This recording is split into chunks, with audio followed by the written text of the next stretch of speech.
ابھی ایک بندہ میں بیٹھا ہوا تھا تو کہہ رہا کہ بیٹے کے رشتے کے لیے نا ہم اپنے برابری کا دیکھ رہے، کیونکہ اگر برابری کا نہ دیکھیں تو نبی صلی اللہ علیہ وسلم کا فرمان کیوں ہے کہ 4 چیزیں دیکھ کر شادی کیا کرو.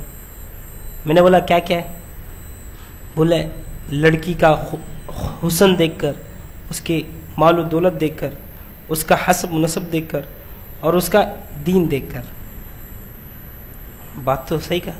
تو اسی لیے ہم خاندان ہمارے اسٹیٹس کا برابر ہو. ہم بھی مولوی ہیں، ملا آباشت کے چپ نہ شود. مولوی کو اللہ نے ایسا بنایا کہ اس کے پاس ہر باتوں کا دلیل موجود ہوتا ہے. فارسی کا مشہور قول ہے ملا آباشت کے چپ نہ شود. ہم نے کہا چچا آپ نے صحیح حدیث صحیح سے نہیں سنا ہوگا شاید. آپ بیٹی کی شادی کروا، اچھی طرح کروا، اچھے خاندان میں کروا، پیسے والے میں کروا، سب کروا، لیکن آپ نے حدیث کا مفہوم صحیح نہیں سمجھا. آپ نے ادھوری حدیث سنی ہے، مکمل حدیث نہیں سنی ہے. مکمل حدیث اسی ہے کہ نبی صلی اللہ علیہ وسلم نے فرمایا کہ 4 چیزیں دیکھ کر شادی کرو. لڑکی کا حسن، حسن اس لیے کہا تاکہ آدمی کا جو دماغ ہے نا کہیں اور عورتوں کی طرف نگاہ کہیں اور نہ بھٹکے. بیوی سے زیادہ خوبصورت کوئی اور ہوگی تو پھر وہ کہے گا کہ یار فلاں کی بیوی خوبصورت ہے، نظر کہیں اور بھی جائے گی.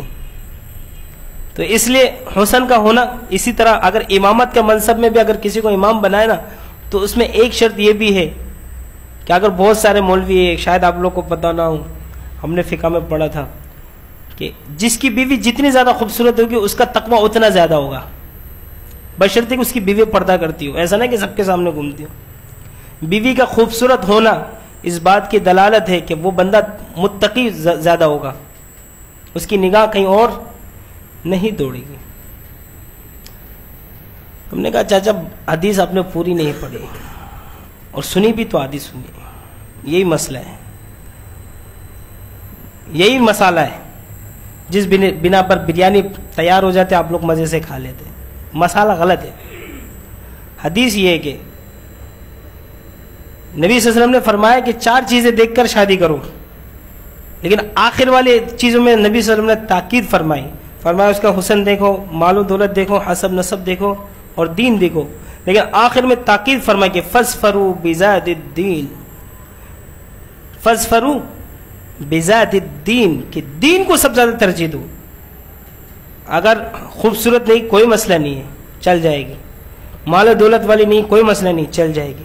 حسب نسب والی نہیں کوئی مسئلہ نہیں، چل جائے گی. لیکن دیندار نہیں ہے تو پھر نہیں چلے گی، پھر گاڑی نہیں چلے گی. نبی صلی اللہ علیہ وسلم نے فرمایا فَاظْفَرُوا بِذَاتِ الدِّينِ کہ دین کو دیکھ کر شادی دو. یہی تو مسئلہ ہے، سارا رونا یہی کا ہے. لڑکا دیکھتے مالدار، خوبصورت، حسب نسب، لیکن بعد میں شادی ہونے کے بعد پتہ چلتا ہے کہ بیٹی کو تنگ کر رہے ہیں. اور نبی صلی اللہ علیہ وسلم نے فرمایا کہ اگر تم دین کو دیکھ کر ترجیح دو گے نا تو اس شادی میں خیر و برکت ہوگی. لیکن ہم مال و دولت، حسب و نسب اور خوبصورت، یہ 3 چیزوں کے اوپر ہمارا فوکس زیادہ ہے، لیکن دین گئے باڑ میں. استغفر اللہ. ہم دین کو زیادہ ترجیح نہیں دیتے. ارے ملا ہے، بیٹی کو پردہ کرائے گا، نہیں دیں گے اس کے پاس. ہم نے جب شادی کی ہے، ہم اپنا قصہ سناتے ہیں. مدرسے میں پڑھنے کے فوراً بعد شادی کر لی، فوراً.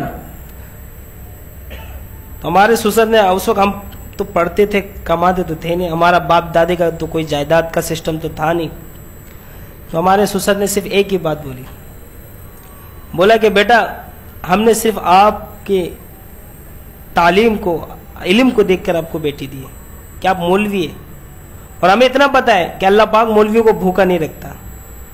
اس وقت ہمارے پاس نہ گھر بار کاروبار کچھ بھی نہیں، صرف اور صرف ہم نے صرف نکاح کیا تھا اور شادی کی تھی، اور کوئی کام دھندا ہمارے پاس نہیں تھا. لیکن الحمدللہ الحمدللہ اللہ کا بڑا فضل کرم ہے. نبی صلی اللہ علیہ وسلم نے فرمایا کہ جب بھی شادی کرواؤ بچوں کی فَاظْفَرُوا بِذَاتِ الدِّينِ، تاکید ہے اس میں کہ دین کو دیکھ کر سب سے زیادہ ترجیح دو. اور ہم لوگ دین کو چھوڑ کر باقی سب 3 چیزوں کو اپناتے ہیں, جس بنا پر شادی میں سب سے زیادہ طلاق آپ دیکھ لیں, سب سے زیادہ طلاق کا ریشو دنیا دار طبقے میں. یہ school, college, university, professor, doctor, engineer, یہ سارے لوگ, ان سے بیویاں بیزار ہیں, چاہے جتنا بھی پیسے والا کیوں نہ ہو.